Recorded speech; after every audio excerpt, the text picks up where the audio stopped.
So this just in, Fox is reportedly about to reject the White House in a major way. As we reported yesterday, a whole bunch of news networks have already rebuked Pete Hegseth's demand that they sign a pledge that they won't run stories without any, quote, unauthorized information about the Pentagon without approval from the Department of Defense if they want to retain their access. The White House is giving them until Wednesday to either agree or turn in their press passes. Well, according to Mediaite, Fox is planning on joining the networks in rejecting the White House's demand. We are learning that major networks including Fox, NBC, ABC, CBS, and CNN will all issue a joint statement later today making their position clear. As of now, the only network that has agreed to Hegseth's demands has been the MAGA propaganda network OAN. If Fox goes ahead and rejects the Trump regime, it will be incredibly embarrassing for Hegseth, who was a morning show host at Fox before being tapped by Trump to run the Defense Department. We've got a new episode of the Midas Touch podcast out now. Remember to listen on Apple Podcasts and Spotify for more updates. This is pretty concerning. The Pentagon just released a whole new policy to how they manage the press, and it is very controversial, and it really limits our insight into what the Pentagon is doing. This is a tweet from the Secretary of Defense, Pete Hegseth, who describes this new policy as basically saying that the press can no longer roam free through the Pentagon, which they could never do in the first place. They must wear a visible badge, which, as far as I'm aware, they always had to wear a visible badge.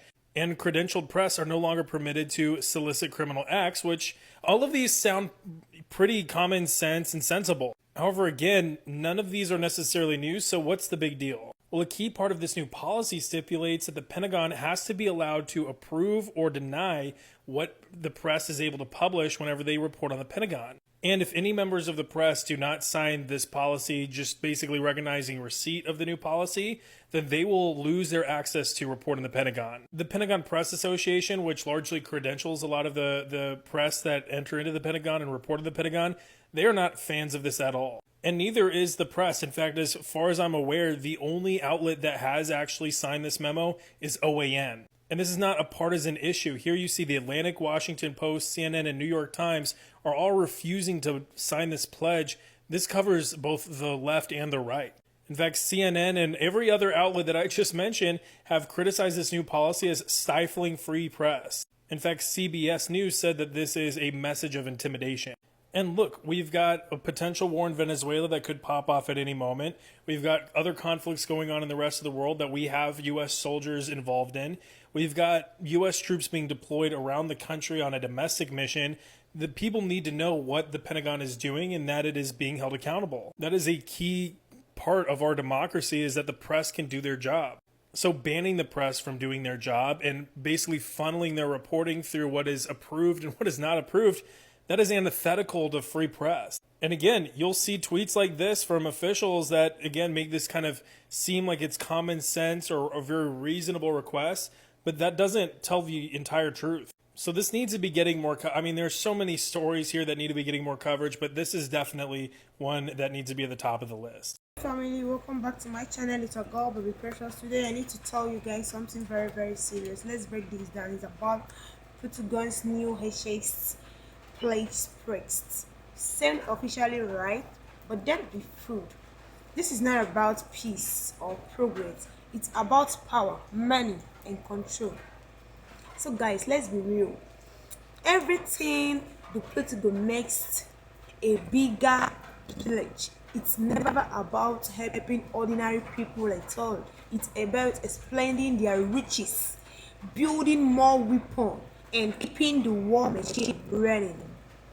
They say it's for national security. Security card. But the security we're talking about, because regular workers, students are struggling. Femi don't feel safe at all. Voices has been saying this for years ago. The US military budget keep growing while schools, hospitals, and houses keep falling apart. They purge millionaires to defend, but not to defend human beings, not to pray, contract or oil interests. I know a lot of people are having a very difficult time with what's going on in this country right now. But this is a moment for us to encourage one another. I think, there's a saying in Alcoholics Anonymous that every problem comes bearing its own solution. the solution is on a certain level for us to be the people who, had we been that person, none of this would have happened. We farmed out our best thinking. We forgot the importance of citizenship and the responsibilities of citizenship. We were thinking, well, I'll show up every 2 years or I'll show up every 4 years, when, corporate lobbyists were showing up every hour of every day. Neoliberalism is no match for fascism. It happened. It is a preventable disaster, but it has happened. And now I think one of the most important things you can do, read the Declaration of Independence, read about the founders, read about the civil rights movement, read about women's suffrage, read about early labor organizers, read about Roosevelt, read anything by Doris Kearns Goodwin, read anything by Harvey Kay. Read up, learn, because you know what's going to happen when you do that? You're going to be very inspired. You're going to be very inspired. Sometimes we identify all the evils in America's past, but identify with the problem solvers, not just the problems themselves. And it's our turn to be a problem-solving generation. It's our turn to be a heroic generation. The women's suffragists did it. The abolitionists did it. The early labor organizers did it. The civil rights workers did it. And now it's our turn. And yeah, we messed up. We did. But we are here now. And we will rise up if we decide to rise up and if we hold each other's hand. And by that, I mean enough with the snarkiness, enough the meanness with each other, especially on the left side of the political aisle where we're meaner to people who agree with us. It's ridiculous. Let's have some mercy. Let's have some giving people the benefit of the doubt. And every single day, do something. Do something, whether it's one post, read up. I put a lot of stuff on my Instagram stories. There's so much great content out there. People are reporting what's going on. Do your part. They want you to be too tired to handle it. They want you to be just too depressed to handle it. Don't run away from what's happening. Only if we walk through this, and we will get to the other side. The only question is how long it will take, and that is a big question. But if we are absolutely fiercely committed and convicted that we will get to the other side of this as a country, and we will reclaim the best. In fact, it's going to be a different country, but in many ways it'll be a better country if we rise up now. And don't let anybody talk you out of that. That's what true alliance, solidarity, all of that stuff means today. It's an emotional, psychological refusal to give in to this. Refusal to let them take our country away from us. It's a quality of personhood that's needed now. That, when you see it in others, and there are some people displaying that right now, and there's some political leaders displaying that right now. There's some people displaying courage, and you and I have to do that too. Have a great night. This is really scary. The First Amendment is over. Freedom of speech. Have you seen what the Pentagon is doing? They are ordering reporters to get approval on the information that they can take or give to the press or disseminate. This is censorship, dictatorship at its highest. It's ridiculous. We need to stand up and fight. When the First Amendment is gone, freedom of speech, democracy is over. By the way, this is from the Department of Defense, which is now the Department of War.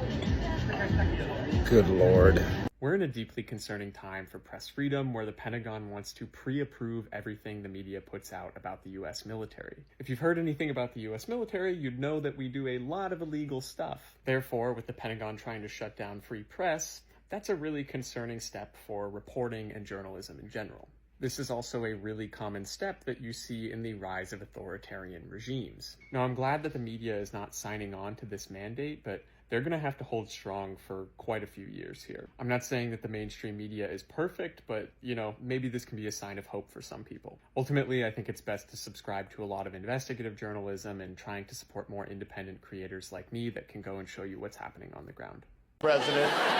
Next, they'll try to sue us. And I want to say good luck with that because we thought about it, we packed the courts, and we have a surprise ace up our sleeve, Mr. Judge Steve Harvey. That's right. Survey says you lose.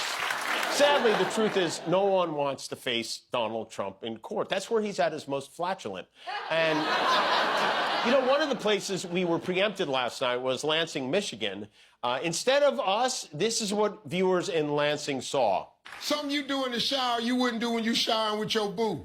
We have some major news right now. Pete Hegseth, the Secretary of Defense, is cracking down on press access in the Pentagon more so than we've seen before. So a lot of mainstream media has refused to sign on to this Pentagon press pledge, which would require them to essentially get approval from Hegseth in the Pentagon before reporting something. The New York Times, The Atlantic, Washington Post, CNN, The Guardian, even Newsmax have all refused to sign on to this pledge. And so as a result, Pete Hegseth just put out one emoji in response, just a waving hand, almost as if he's waving goodbye to press access for these major media outlets at major Pentagon facilities. He then just followed up with a tweet saying, quote, "Pentagon access is a privilege, not a right.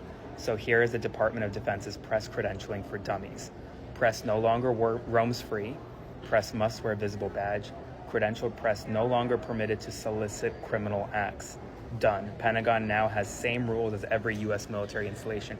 It's not clear what he means by that, but essentially he is cracking down on the press as we speak. But mainstream outlets are standing up and not signing on to this pledge, so kudos to them. Spread the word, follow along for more. So the Secretary of Defense, Pete Hegseth, wants reporters covering the Pentagon to sign new policies stating that this is about credentialing, but virtually every news organization says that's not what it's about. It's about the First Amendment. Let me explain. My name is Jaywan, and I'm a reporter based in Houston, Texas. Now, recently, nearly every major news organization has banded together, refusing to sign new press policies at the Pentagon. And here's why. Hegseth wants reporters covering the Pentagon to only publish information authorized for release, even if it's unclassified. Only one outlet so far has signed on to this new policy, and that's One America News Network.